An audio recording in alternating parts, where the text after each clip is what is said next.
Dawn crept over Flores Island like a reluctant promise, its first light filtering through leaves wet with night rain. The forest did not wake gently. It shuddered, hissed, and exhaled a living breath that rolled across the ground in pale ribbons of mist. Somewhere deep within its tangled ribs, a small figure moved quietly, careful not to disturb the sleeping giants that always lurked unseen. Karoo hugged the cool earth, fingers sinking into damp soil as he studied a fresh trail of beetles marching toward a fallen figure. The air carried the sharp scent of rotting fruit and wet bark, mixed with the bitterness of sap oozing from a wounded tree. His bare feet pressed softly into the mud, toes spreading instinctively to grip the ground. Every sense he owned was sharpened, by necessity, by fear, by a lifetime spent as prey. He shifted his weight, and the familiar ache flared through his left leg. A thin stab of pain, deep in the bone, radiated upward. The old injury still owned him, even after all these years. On good days, it was only a limp. On bad days, days like this, it felt like the forest itself grabbed his ankle and tried to keep him where he stood. But Karoo never paused long. Pausing meant being seen. Being seen meant being eaten.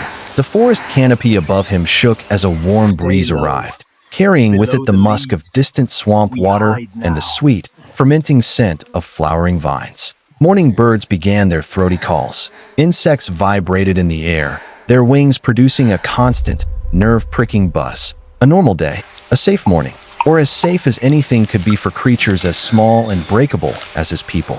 Ahead, the forest opened slightly, a rare patch of light marking a fig tree heavy with fruit. Two younger members of the tribe were already there, chittering softly as they collected fallen figs and cracked them open for insects. They looked up as Karoo approached, their faces hopeful. Food had been scarce the past few days. Even the giant rats had become skittish and hard to catch. Karoo managed a grin, though his leg throbbed more with each step. This was his value, moving silently where others could not, guiding the young ones through the forest's unspoken rules. Keep your silhouette low. Keep your shadow small. Never cross open ground unless your life depends on it. A sudden crack echoed through the forest, sharp, violent, like a tree snapping under great weight. All three froze. The younger ones crouched instantly, eyes wide. Karoo's heart kicked hard against his ribs. The sound didn't belong here. Not at this hour, not in this place. Then the light dimmed for a heartbeat. A shadow glided above the canopy. Wide, smooth, silent. Karoo pressed himself into the earth, breath locked in his throat. He didn't dare look fully. The creature was too high in the branches, its shape half hidden between leaves and beams of morning sun. But the way it moved, the controlled glide, the effortless drift, sent ice running down his spine. Only one kind of creature moved like that. The shadow passed. The forest exhaled again.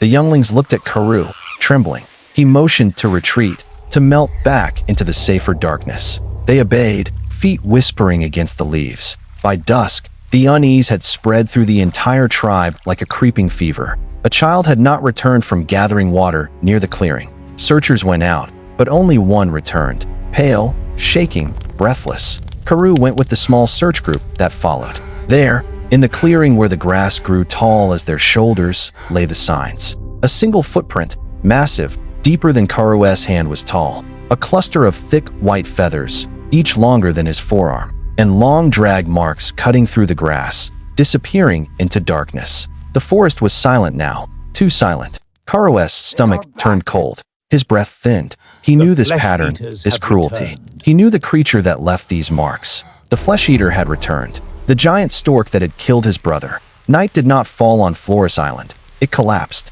The jungle's last heated breath vanished as darkness poured between the trees like water filling a basin.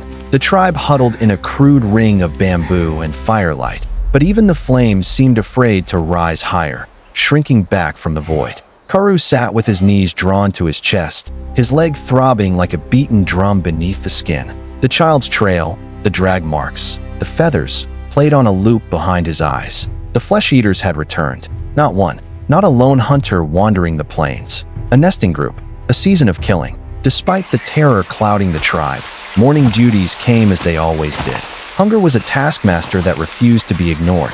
So when the first pale light stained the eastern sky, Karoo found himself walking alongside three others. Sari, the tribe's eldest hunter, Luma, whose eyes were sharp even in low light, and little Toko, eager to prove himself. The plan was simple and desperate: confirm the nesting cliffs, gauge the number of storks, and return before dusk. Every step into the forest felt too loud. Even the air seemed to ring with danger. Leaves dripped from the night's rainfall, falling in slow, heavy drops that splattered against Karu's face and arms. Each cold splash sent a shiver down his spine. The island changed as they moved. The trees thinned, replaced by boulders furred with moss and volcanic rock sharp enough to slice bare feet. As they climbed, the scent of salt reached them, briny wind drifting in from distant cliffs. Far below, waves smashed against the island's black teeth, echoing with a low thunder. They found the first nest by accident. Luma froze mid-step, raising her hand. Karu's breath hitched. There, in a hollow between stone ridges, lay a bowl of woven reeds as wide as a canoe. Bone fragments littered the inside. Small skulls, rodent ribs, twisted turtle shells cracked open with surgical precision. The smell stung. Rot, feathers, and something sour, almost metallic. Sari crouched low. His old face tightened. "A breeding season," he whispered. A faint rustle broke the air. Not wind, not branches. Heavier, closer. Karu lowered himself until his cheek brushed the cold ground, breathing through his nose quietly. The air tasted of wet feathers. His skin crawled with the memory of the shadow from yesterday. Every beat of his heart counted down an unseen threat. Then, movement. A tall shape shifted on a ridge above the nest, silhouetted against a patch of breaking light. It was grotesquely elegant. Long legs, a hunched body, wings pressed tightly against its sides, beak like a long, sharpened spear angled downward. Its eyes were small but too bright, reflecting light like polished stone. Karu felt the world go narrow. That scarred beak, the bent shoulder, the crooked stance, the same stork that had taken his brother. The creature stood motionless, listening, gauging. Then it shifted its massive wings with a low, leathery flap. Air pulsed downward. Dust rose. It had heard them. Sari signaled retreat, but the moment they moved, the stork lunged downhill, silent as falling ash. Only the wind it displaced betrayed its charge. "Run," Sari hissed. They scattered. Karu's leg blazed in agony as he sprinted across uneven stone. Every step felt like a glass shard twisting under muscle. The creature wasn't flying. It didn't need to. Its long legs devoured distance. Karu could hear it, the deep, rhythmic thudding of its feet, the hiss of its wings half spread for balance. Toko screamed behind him. Karu turned, heart slicing open. A second stork had emerged from the rocks, blocking the boy's escape. Toko tried to climb a boulder, but the bird jabbed, missing by inches, stone shattering from the impact. Sari leapt between them, smashing a fire-hardened stick against the bird's beak. The sound rang like wood against iron. The predator recoiled, feathers bursting in a spray. "Go!" Sari shouted. Luma dragged Toko away while Sari held the creature at bay. Karu pushed forward, chest burning, breath raw. Rain began again, thin at first, then heavy enough to blur the world. The stones became slick. His bad leg slipped. He caught himself with both hands, slicing his palms on sharp rock. Blood mixed with rainwater and gravel. A fissure appeared ahead, a narrow crack dropping into darkness. Luma pointed. Inside, Karu dropped into it, sliding down a slope of damp stone into a cramped lava tube cave. The air was cool and carried the smell of mineral dust. Luma and Toko followed. Sari did not. They waited, gasping, hearts thudding so loudly the cave seemed to echo with life. False hope settled in, warm, fragile. Maybe the storks wouldn't follow. Maybe the rain had thrown off their scent. Maybe Sari had escaped and would circle back. A dull thump shattered these hopes. Something heavy landed above the cave. Dust rained down.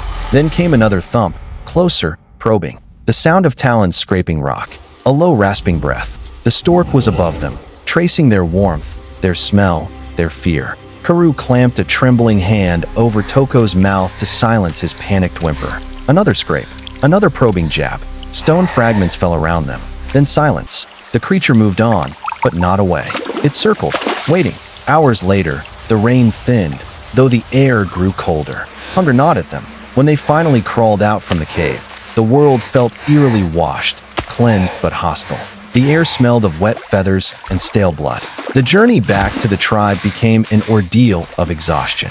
Karu's leg dragged uselessly. Every few steps, Luma stopped to scan the grass, flinching at every shift of wind. When the village finally came into view, relief flooded Karu's ribs until he saw the smoke. Not the usual cooking fires. This was scattered, chaotic. Then the screams reached them. Karu broke into a limping sprint. The camp was in ruins. Storks prowled between the shelters, stabbing at baskets of food, scattering tools, flipping woven structures as if they were leaves. One tore into a goat-sized giant rat near the fire pit, feathers slicked with grease and ash. Children huddled in niches of stone, crying. Adults raised burning sticks, desperate and cornered. A shadow loomed. The scarred stork turned, its eyes locking onto Karu. The hunt had followed them home. Storm light rolled over the plains like bruised steel, casting long, trembling shadows across the grass. The tribe had abandoned what little they owned and retreated to the rocky slopes above the camp.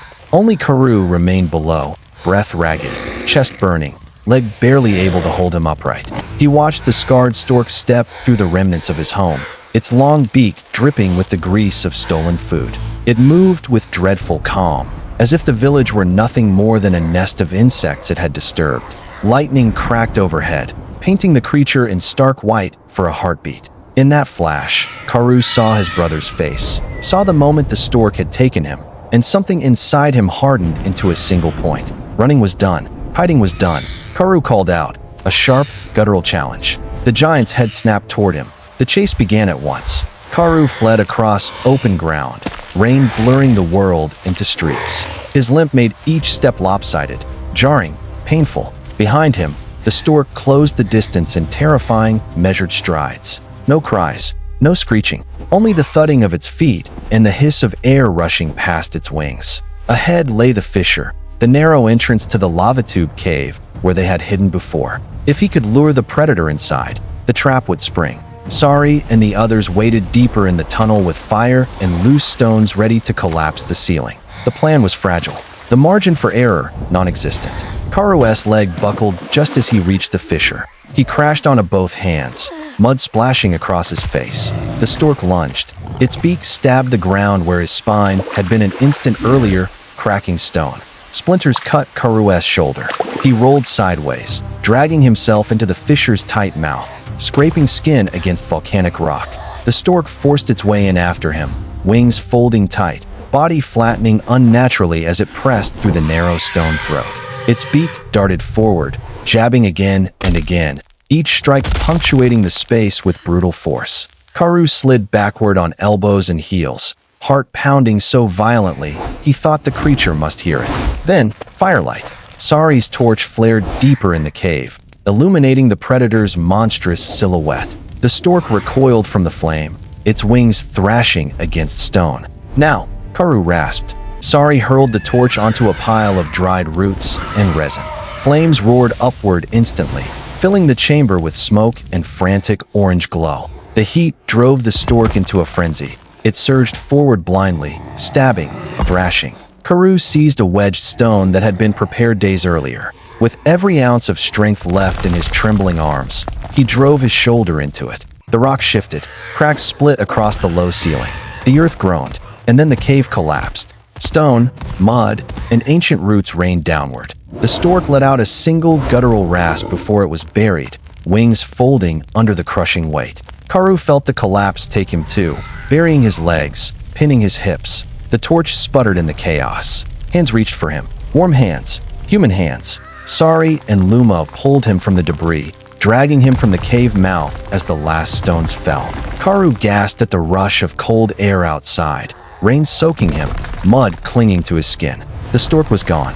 The flesh-eater that had stalked them for seasons was finally finished. As dawn crept over the island the next morning, silence settled. The tribe gathered around Karu, who sat against a rock, leg wrapped in leaves, body battered but alive. The camp was ruined, but the people were not. They would rebuild. They always did. The world was still cruel, still indifferent, still shaped for giants. But Karu had learned something in the firelit dark of that collapsing cave. Survival did not belong to the tallest, or the strongest, or the unbroken. It belonged to those who rose again, even when the earth itself tried to keep them down.